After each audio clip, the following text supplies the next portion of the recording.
God is sovereign.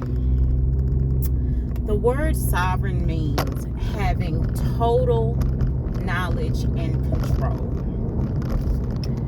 Why do I say this? Because if God is sovereign, then even those things that we go through, endure, encounter throughout our lifetimes that we consider to be bad or undesirable, God was aware, and he could have intervened. He could have made that thing work out totally different, but he didn't. That's the fact of the matter. He didn't. But the only reason that he didn't is because he knew if the entirety of that situation was placed in his sovereign hands, at whatever point, he could do something about it that would not only be to your benefit and the benefit of others, but would also glorify him. Case in point, think about Joseph. I'm talking about Joseph, one of Israel's sons, the second youngest, I believe, of Israel's sons, Israel's favorite son.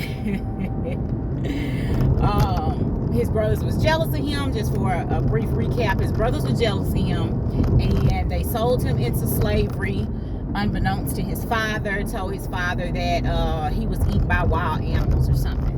And so he went through so much, but it started off with being sold into slavery, and the dude that bought him, that he was working for, unlike most of us, Joseph got in there and did an excellent job, like served this dude with excellence. And of course he had the favor of God on him. So everything Joseph did for this man prospered. Although Joseph was a slave, like dude ended up giving him major authority over all of his assets and coming and goings, and because he saw the favor of God on Joseph.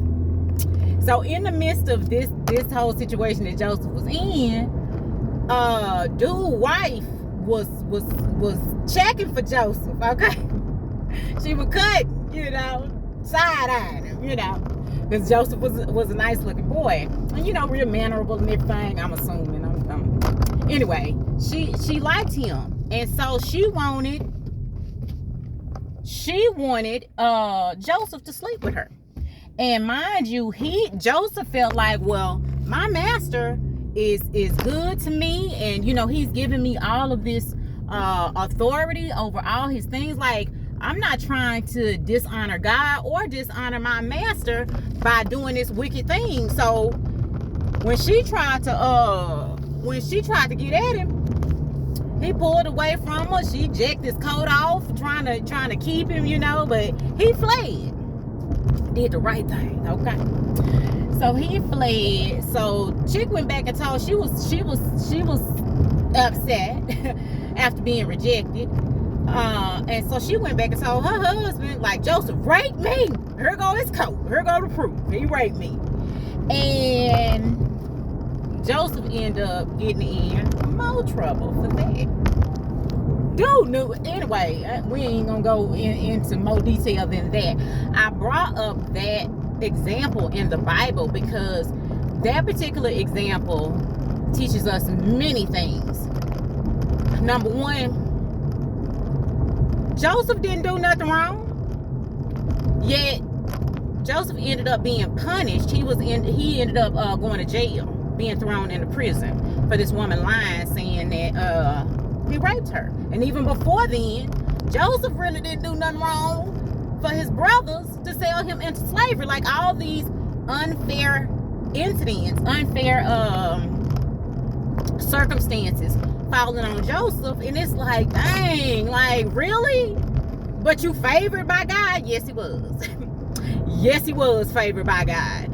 And we are favored by God, whether we know it or not. It's just that God's process in building our character, in developing us to be able to be responsible over the promised land season that he has for us, it's a difficult journey. and it's full of unfair things that we don't want to go through, and that's fine.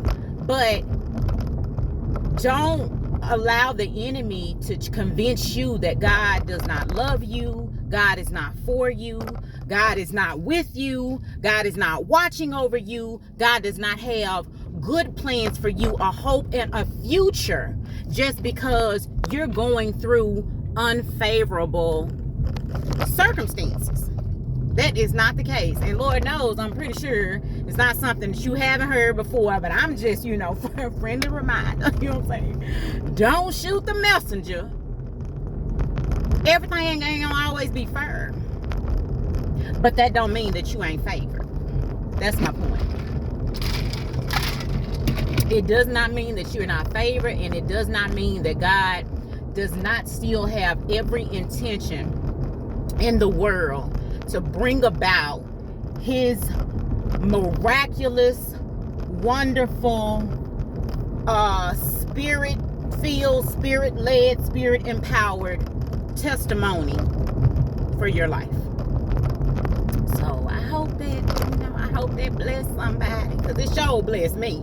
Because, honey, I don't be liking everything that be going on. You know what I'm saying? I be feeling like I wanted it to work out this way, but it worked out that way. But Father, you set me on this journey. Like you told me to apply for this, so you told me to go after that. And so, it makes you wonder. It definitely gives you pause when you know that you're called by God and that you're being obedient to God, and you're trying to walk in the spirit and step out on faith and do things that you feel like God has called you to do, and it's not necessarily working out the way that you feel like it's supposed to work out. And so what? God is still sovereign. He's still sovereign. So ultimately, that thing gonna work out exactly the way that he wants for it to work out, for your good and for your ultimate good and for his ultimate glory. It just don't look like it, but he's still in control, and he still got everything. He still got everything covered. Okay, so that's it. That's all I need to say on that.